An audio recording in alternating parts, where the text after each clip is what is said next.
Trump takes extraordinary action to crush bloodshed and Bidium in D.C. by seizing control of local police and unleash a National Guard. By the way, I want to show you guys a clip by Morning Joe after this one here. So here's President Trump talking about what's going on in D.C. Go ahead, Rob. I'm announcing a historic action to rescue our nation's capital from crime, bloodshed, bedlam, and squalor, and worse. This is Liberation Day in D.C., and we're going to take our capital back. We're taking it back. Under the authorities vested in me as the President of the United States, I'm officially invoking Section 740 of the District of Columbia Home Rule Act. You know what that is? No. And placing the D.C. Metropolitan Police Department under direct federal control, and you'll be meeting the people that will be directly involved with that. Very good people, but they're tough, and they know what's happening, and they've done it before. In addition, I'm deploying the National Guard to help reestablish law, order, and public safety in Washington, D.C., and they're going to be allowed to do their job. Okay, so watch this.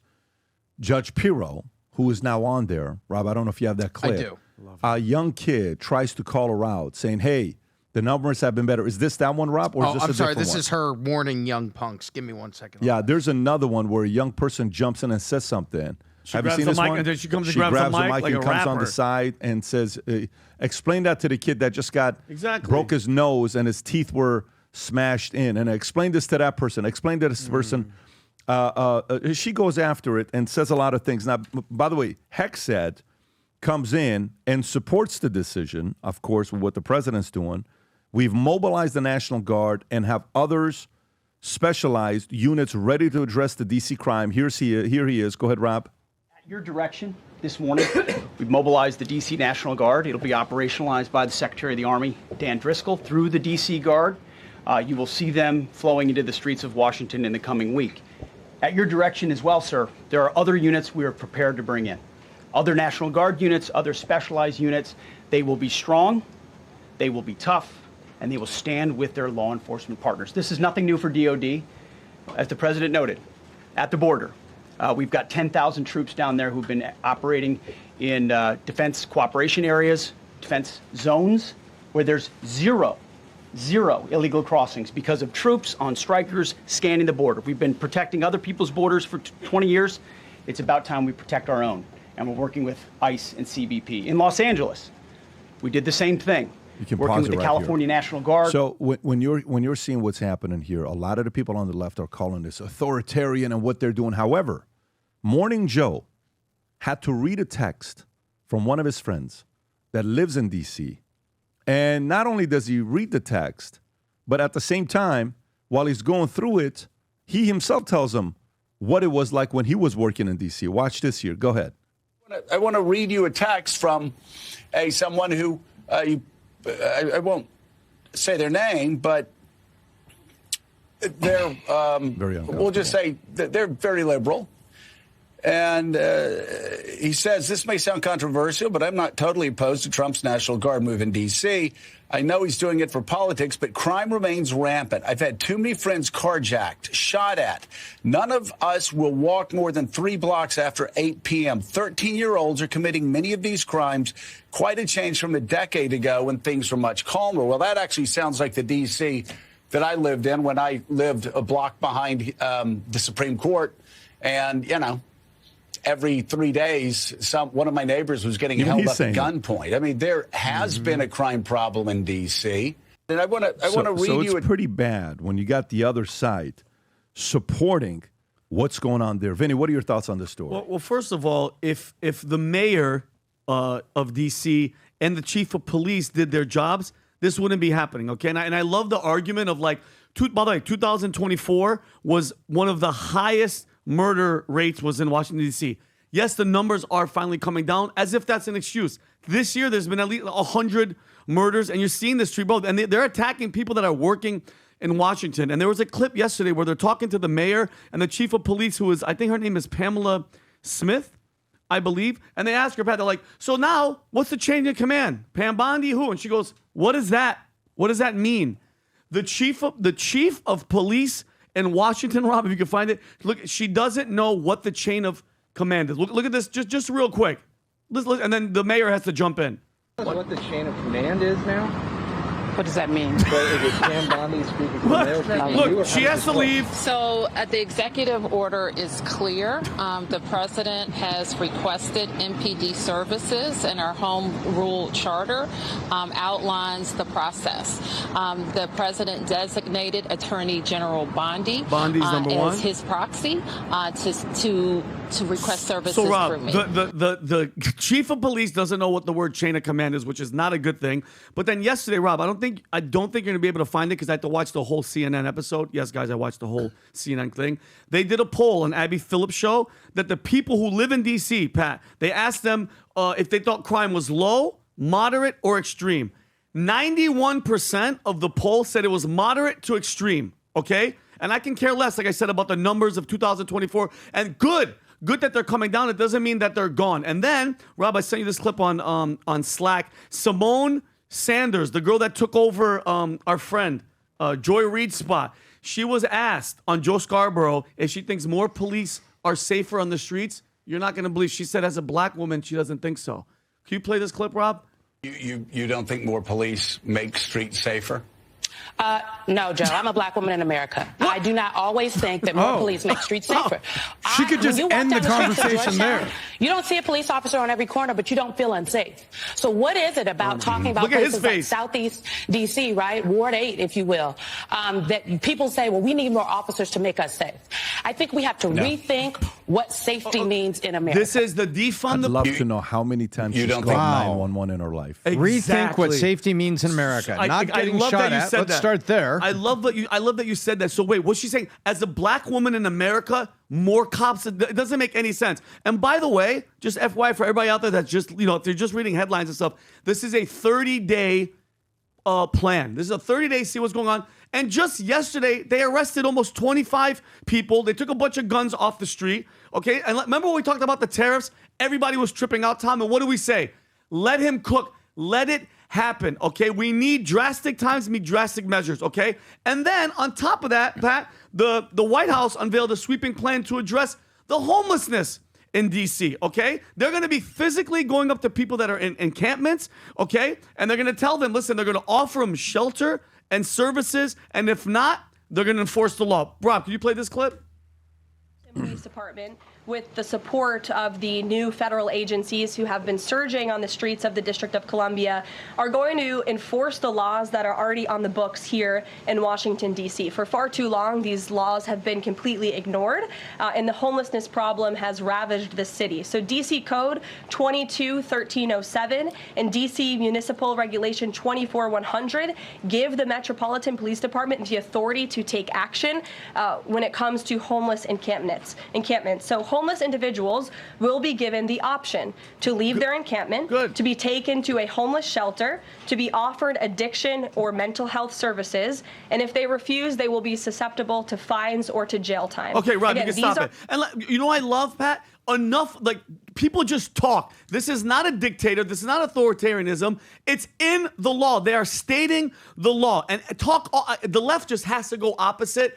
Enough is enough. We just got back from L.A. It looked like a third world country, and my heart goes out. Guys, I get emotional sometimes when I talk to them and I give them money and stuff, and I hate when people are like, well, you're giving them money, what are they going to buy? They're going to just buy drugs. I'm like, they're not going to invest in the S&P 500, all right? I'm not stupid. I'm not stupid. You are correct, sir. But Tommy, here's my thing. Help them. They're offering. I'm like, hey, listen, you can't be here. We're going to put you in a shelter. We're going to try to get you off drugs, and if you say no, that's it. We're going to freaking lock your ass up. Enough is enough. I love it. He's going after crime, Tom, and he's going to clean up the streets. Good. By the way, and I have some receipts to go with your passion. Give it. Do you know when the Act, the District of Columbia Home Rule Act, started when? December 24th, 1973, it was put in place after unrest, and the federal government had small militias, when a militia just means a small group of soldiers that were providing security around the district. Why? Because the president of France may show up and do a speech, so they made sure there was security in the district. Yeah. Well, things were starting to get out of control, so they said, stop. We want to, and there's also residents here. So on December 24th, 1973, they pass the District of Columbia Home Rule Act to give them the ability to, quote, limited self-autonomy. And they inserted Section 740 that said, but if you get out of hand, we, the government, who have been governing this since way back when they burned down the White House, when the British burned down the White House and it was attacked, it was the military protecting the city. And in 1973, December 24th, this part I'm not sure about, but I think Santa Claus got sleigh jacked. And so they said, we got to do this. But December 24th, 73 is when it happened. They put this, and they put Section 740 in there. So for everybody that's saying President Trump is authoritarian, no, he's not. They're opening this up and saying crime is out of control. We have a provision here that if you couldn't get your squad together and take care of the city with your own police force and governance, we were going to step back in because we ran the place for 154 years before we put this act in place and gave you the ability to govern the citizens that lived in the little suburbs that were close in. So I think everybody that's trying to make this political about authoritarianism, why don't you go back and read the act and look at why it was created, where it was created, and then look at Joe Scarborough, no friend of Trump, saying, yeah, it was pretty bad where I lived, and I was only a block behind the Supreme Court. Adam. Well, defend the police, don't defund the police. I know we had a little play on words last episode, but Trump came out, and when he first came out, he said, we're going to be the party of law and order, and guess what? I alone can fix it. Do you remember that? And I remember 10 years ago and being like, what a narcissist. You alone can fix it. Trump, Donald Trump, 2025, you alone, please fix it. Please. Because the last thing we need is our capital of the United States, Washington, D.C., turning into a ghost zombie land full of homeless drug addicts. And I'm just talking about the Congress people. So, let's clean this act up. Do you remember what happened in New York City in the 90s? We had a guy named Rudy Giuliani, and he cleaned up the streets. He cleaned up the mafia. He basically, what was it? What he used to stop the mob? RICO. What was it? The RICO Act. Hey, Rico. Rico Suave. Hey, Rico. And that's what needs to be. Started with the longshoremen, went inland. There you go. And well, that needs to be done in D.C. If there's one city we need in America that doesn't look like an absolute hellhole, it might as well be the capital of the United States. I said this last episode because we've spent a lot of time in D.C. It's suits by day, sirens by night. Anyone you talk to goes, oh, no. When the sun sets, get the hell out of here. Don't walk around D.C. Did you see what Not Dana safe. Bash said, Pat, about complaining about Trump cleaning up D.C.? Dana Bash said the most violent day was January 6th. That was her. Can you play? It's really very, very short. Look at, she's reading something. That the most violent moment in recent history in D.C. was January 6th. That's what she's worried about. And it was an attack on the United States Capitol by a lot of people who were doing it in the name of Donald Trump. And it included, the people who were hurt included members of law enforcement. Well, the reality of it is, she can say that all she wants. A report just came from Western Journal. Ma'am, it's long past time. Ex-Capitol Chief Police hits Pelosi with 3 damning memories after she criticized Trump on D.C. National Guard use. Okay? Nancy Pelosi. Donald Trump delayed deploying the National Guard on January 6th when our capital was under violent attack and lives were at stake. Now he's activating D.C. Guard to distract his incompetent mishandling of tariffs, healthcare, education, immigration, just to name a few blunders. And Chief Stephen Sund responds. Watch this, Vinny. Ma'am, it's long past time to be honest with American people. On January 3rd, I requested National Guard assistance, but your Sergeant at Arms denied it. Under federal law, I was prohibited from calling them in without specific approval. The same day, Carol Corbin at the Pentagon offered National Guard support, but I was forced to decline because I lacked the legal authority. On January 6th, while the Capitol was under attack and despite my repeated calls, your Sergeant at Arms again denied my urgent request for over 70 agonizing minutes, running it up the chain for your approval. When I needed assistance, it was denied. Yet when it suited you, you ordered fencing topped with concertina, wire, barbed wire, and surrounded the Capitol with thousands of armed National Guard troops. I mean, this is the part about how be patient. Time is going to reveal truth. A lot of people are getting exposed with things that are going on right now. And I love the fact that they're doing this right now in D.C. There's no way in the world the capital, that we live in, of the greatest country in the world, should be unsafe. It should be the safest place in the world. For sure. And I'm glad they're working on making that happen. August 27th, at our property here, okay, in a hangar, at our property that we have in Fort Lauderdale, our headquarters, we're holding a special networking opportunity. A lot of you guys keep saying, Pat, I want to come see the property. I want to come see the property. Most people don't know this. We're building the biggest futsal field right now that is 3,000 square feet bigger than the biggest futsal field, the traditional ones that you see. We're building one right now. It's got, What's it's a about to be futsal field? Futsal field. Anyways, the people that know, they know. It's a soccer I don't field. understand. No. Listen. Yeah. So we're Futsal, building it here. futsal. We're doing a bunch of different things on our Nice. property. We want to give some other people an opportunity to come and see the property. And some of you guys, I want to give you a tour when you come down here. So here's what we're doing. August 27th. Anybody that's bought a Vault ticket, that's going to the Vault conference, that's out of South Florida, you can be from anywhere if you want to come participate. But specifically for the people that are in Florida, if you bought a ticket, general, you're invited. Our team will give you you'll be able to network with others. Platinum and executive ticket holders, you're going to get a tour of the entire property. Founder and CEO ticket holders, I'm going to give you a tour of the property myself. I'm going to show you exactly everything that we're doing here. But you have to be a ticket holder. And if you haven't bought the tickets yet, you have to see, we're going to have our Senna car outside the Formula One that we bought, the 1989 one. We have a lot of things. You'll see what we're doing behind closed doors.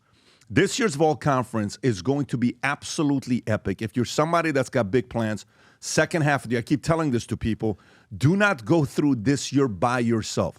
This is the worst year to go into 2026 without getting the strategies that others are having. By far the worst, whether it's AI, human nature, real estate, insurance, finance, raising capital, networking with others. Myself, Tony Robbins, Martha Stewart, David Falk at the #1 business conference of the year that teaches you what to do when you leave. It's not like rah-rah motivation. Here's how we do this. 300-page manual that will be given to everybody. If you haven't yet bought your ticket, go to thevaultconference.com, buy your ticket. Then, Rob, if you can put the link below for the people that have already bought a ticket, because you got to register, because it's only for the first 200. We're not doing it with 2,000 people showing up here. First 200 register, locked in, that's it. Each person that bought a ticket, you'll get to bring one person with you to see the tour, whether they have a ticket or not, it's not a problem. But the first 200 register, you'll be able to come join us. You just have to prove to us that you bought a ticket, and our team will verify that. Rob, what is the link for them to go to register for this? Is there a link that you have for it? It's actually pinned inside of the chat on YouTube. Okay, but is there a link for it for people that are only listening to audio, like if it's in different places? Yeah, not that I'm aware of. I can look and find Well, out. I would say maybe send an email to info@vt.com. Send an email to info@vt.com, and they'll send it back over to you. But if you don't, it's a link on Spotify and on YouTube. You'll be able to get to it to learn what that is all about. I'm looking forward to seeing many of you here. If you enjoyed this video, you want to watch more videos like this, click here. And if you want to watch the entire podcast, click here.